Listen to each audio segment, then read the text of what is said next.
Ce podcast vous est offert par BMW. Découvrez le futur de la conduite avec la nouvelle BMW iX3. Et si ChatGPT choisissait votre banque à votre place?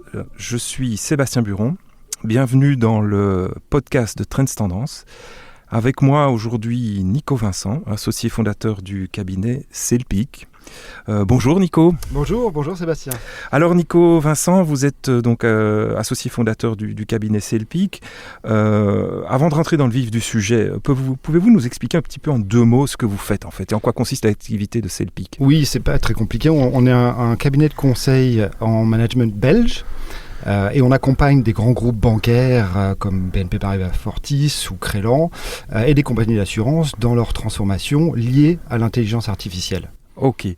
Alors, vous publiez ces jours-ci un classement, un benchmark annuel des sites web, donc des banques en Europe.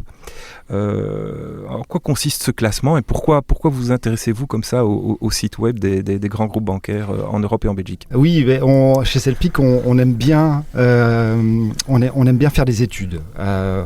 On a des choses à dire, on ne pense pas qu'on est plus intelligent que les autres, mais on va chercher cette information en allant faire des études et en allant interviewer le marché.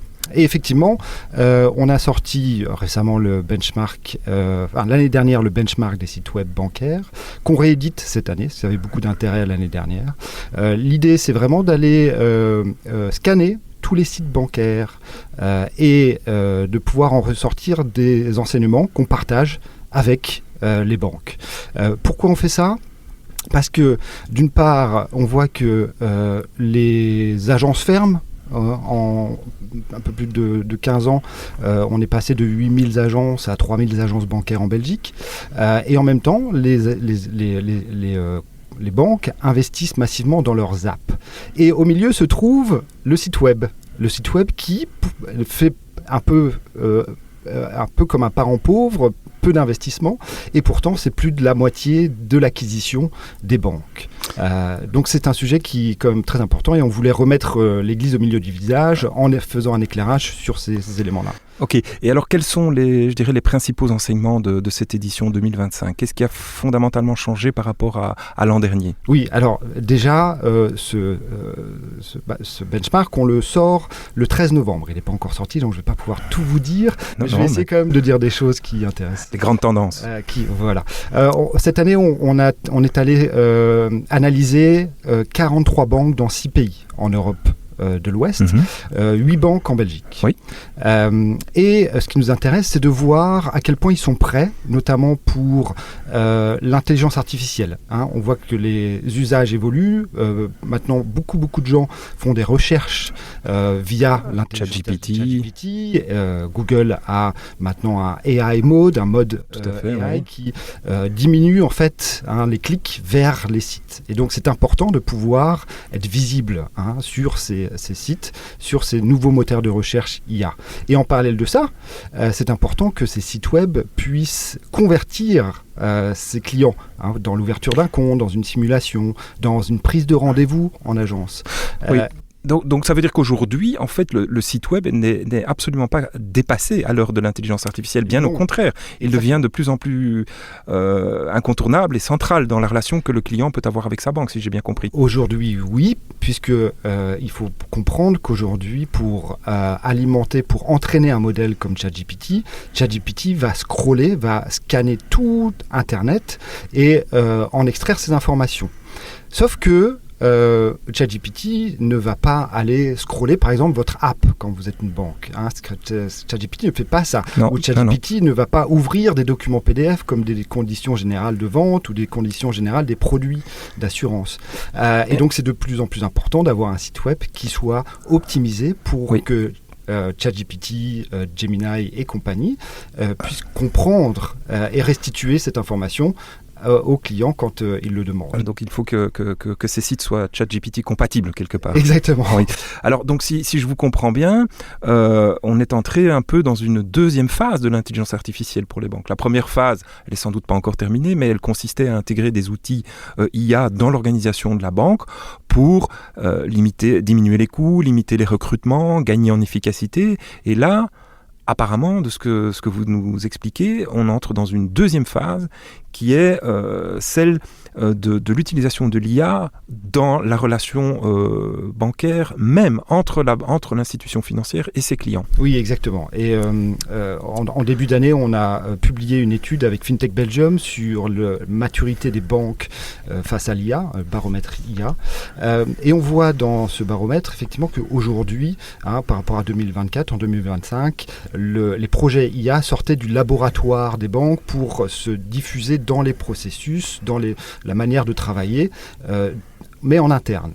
On voit aussi qu'ils commencent à travailler sur des choses visibles pour le client, qui vont finalement avoir un impact pour le client, parce que pour l'instant, on ne voit pas trop l'impact. Non, effectivement. Peut-être que la réponse de votre banque va être plus fine, plus pertinente, un peu plus rapide, mais ce n'est pas visible.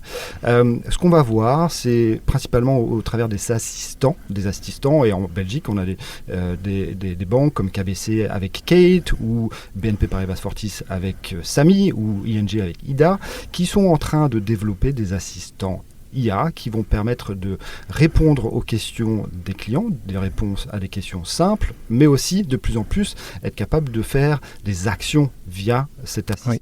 Et donc ça veut dire que ces changements opérés par les banques correspondent dans le chef des clients à un changement de comportement. C'est-à-dire que les clients de plus en plus, on en fait tous un peu chaque jour l'expérience, on utilise ChatGPT pour rechercher désormais des produits de grande consommation et peut-être de plus en plus aussi des produits et des services bancaires. Oui, tout à fait. Et on voit ces assistants dont je parlais, ce sont des assistants qui sont souvent dans les apps, qui nous permettent, plutôt que d'aller toucher à des boutons et de remplir des formes, des formulaires, pouvoir avoir un langage naturel et d'échanger naturellement avec votre assistant bancaire. Mais effectivement, demain, vous pouvez imaginer que via ChatGPT, vous puissiez parler à votre banque également. Oui.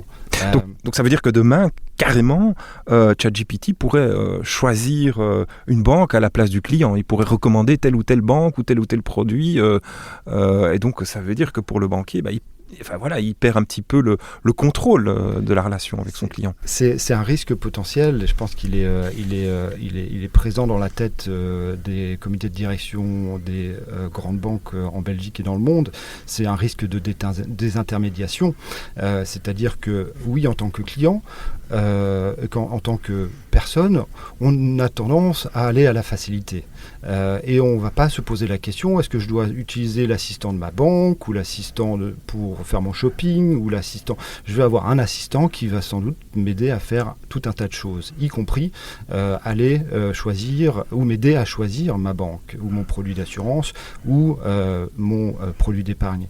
Et donc ça c'est un vrai risque potentiel où le changement de comportement des utilisateurs, des consommateurs, va avoir un impact direct sur les banques et potentiellement désintermédier cette relation. Oui, et donc qui dit désintermédiation dit profit et revenus menacés. Alors, il y a plusieurs éléments intéressants là-dessus. Effectivement, c'est la question de la relation client et de la loyauté vis-à-vis de sa banque. Aujourd'hui, comment on fait pour choisir sa banque ? Il y a plusieurs moments clés dans une vie. La première, c'est quand on est jeune.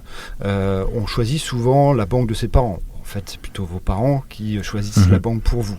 Et puis, quand vous sortez de vos études, si vous avez la chance de faire des études, peut-être que parfois, des banques vont venir vous voir. Si vous êtes médecin, par exemple, ils sont très intéressés. Tout d'un coup, elles s'intéressent à vous. Voilà, pendant les heures de repas, vont venir faire une présentation. Pourquoi vous devriez venir chez nous. Et donc ça, c'est un moment aussi où on va être en mesure de choisir, peut-être de changer de banque. Et puis après, il y a d'autres éléments qui sont importants. L'achat d'une maison, c'est quelque chose de fondamental. C'est souvent là aussi où il y a beaucoup de churn.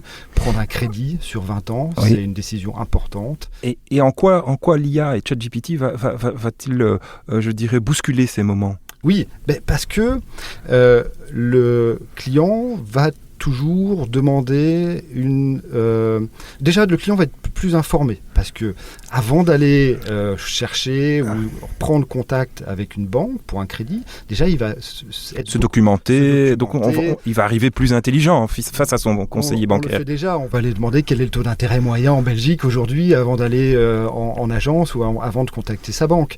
Et puis si on n'y comprend rien, qu'est-ce qu'un solde reste tendu, qu'est-ce que ci, qu'est-ce que ça, ChatGPT, OpenAI AI, Gemini, etc., va vous répondre et vous éduquer. Donc le client va être plus informé. Et aujourd'hui, il y a une dissymétrie d'informations. Il y a toujours eu cette dissymétrie d'informations entre un client qui n'est pas très intéressé par le monde de l'investissement et les banquiers qui sont hyper informés. Donc ces assistants vont permettre de réduire cette dissymétrie d'informations et redonner du pouvoir aux clients dans la négociation et le choix de leur banque assistée. Le fameux empowerment, comme on l'appelle en anglais, c'est ça.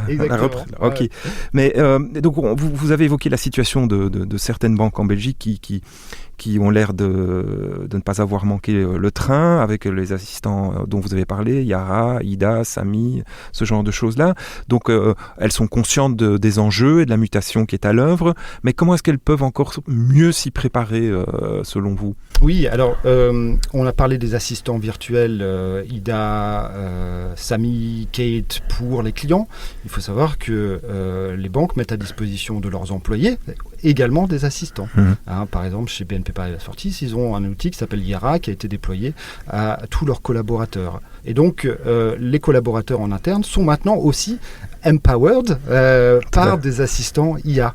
Et l'idée, c'est de pouvoir non seulement transformer ou accompagner l'évolution de la façon de travailler de tous les employés, mais aussi d'insuffler et de déployer de l'IA dans les process et dans les outils, de manière à ce par exemple, un conseiller en agence privée puisse préparer un meeting avec un rendez-vous avec son client, de pouvoir vraiment le conseiller encore de façon plus personnalisée, de pouvoir faire un suivi très proche, très proactif, etc. Ok. Alors, donc, les banques sont conscientes effectivement de ce changement. Ce changement n'est pas je dirais, cette révolution ne touche pas uniquement l'industrie financière. D'autres industries sont concernées bien évidemment, et on pense à la grande distribution, à l'industrie du voyage, etc. En quoi est-ce que les banques peuvent s'inspirer de ces industries là en matière d'intelligence artificielle et d'AI commerce, comme on l'appelle? Oui, c'est vrai qu'on a fait tous l'expérience pour planifier son projet voyage. Tout à fait. On va demander à ChatGPT, à Gemini, etc. De nous aiguiller avec un joli prompt sur comment on peut optimiser son voyage. Une destination ensoleillée qui n'est pas l'Italie ou l'Espagne, il va vous envoyer en Bulgarie. Par exemple, c'est très créatif et ce qui est intéressant, c'est que voilà, on en a parlé, un ChatGPT va avoir un rôle beaucoup plus présent dans l'assistance, dans le conseil, etc. On voit aussi, et on l'a vu cette semaine, PayPal par exemple, qui a annoncé un partenariat avec ChatGPT, de manière à ce que dans ChatGPT, vous puissiez faire votre shopping et payer avec PayPal. Et donc, les banques ont intérêt aujourd'hui à aussi se poser la question comment ils peuvent devenir non seulement LLM compatibles, assistants compatibles en optimisant leur contenu pour que ces assistants promeuvent leur service, mais aussi comment ils puissent proposer directement des services dans ces assistants. Par exemple, si je demande à ChatGPT un crédit pour une voiture, ChatGPT pourrait être en mesure d'aller en fait vous faire des simulations, prendre les simulations données par les différentes banques et vous faire une proposition sur la base de tout ce qu'il aura recherché sur le web et au travers des sites web de ces banques. Et donc on peut imaginer que les banques aient intérêt à développer des outils, des agents IA, on n'en a pas encore parlé, les agents sont importants parce qu'ils permettent de faire des actions qui pourraient interagir avec ChatGPT pour proposer et faire une simulation de crédit. Ça, c'est tout le concept de ce qu'on appelle aujourd'hui l'agentic AI. C'est ça. Et là, il y a à la fois des grandes opportunités, de pouvoir apparaître de façon plus prégnante dans l'expérience des clients, là où ils le cherchent, dans ChatGPT. Il y a néanmoins quelques risques aujourd'hui. C'est que typiquement, il est possible de faire des attaques cyber au travers de sites en injectant des prompts directement dans le contenu. C'est un peu technique ce que je dis, mais dans le contenu des pages web, d'injecter des prompts qui vont instruire à votre assistant, à ChatGPT, d'ouvrir votre compte en banque et de faire des virements. Oula. vers l'étranger ou vers des comptes qui ne sont pas à vous. Et donc aujourd'hui, on n'a pas encore maîtrisé tous ces éléments-là. Donc, mais effectivement, ces nouvelles expériences qui sont sans doute très utiles et très confortables pour les clients peuvent aussi apporter se retourner, risques associés. Ouais. Eh bien voilà, une conclusion intéressante, une belle conclusion. Nico Vincent, merci pour toutes ces explications. À bientôt. Merci au revoir. Sébastien. Au revoir. Ce podcast vous est offert par BMW. Découvrez le futur de la conduite avec la nouvelle BMW iX3.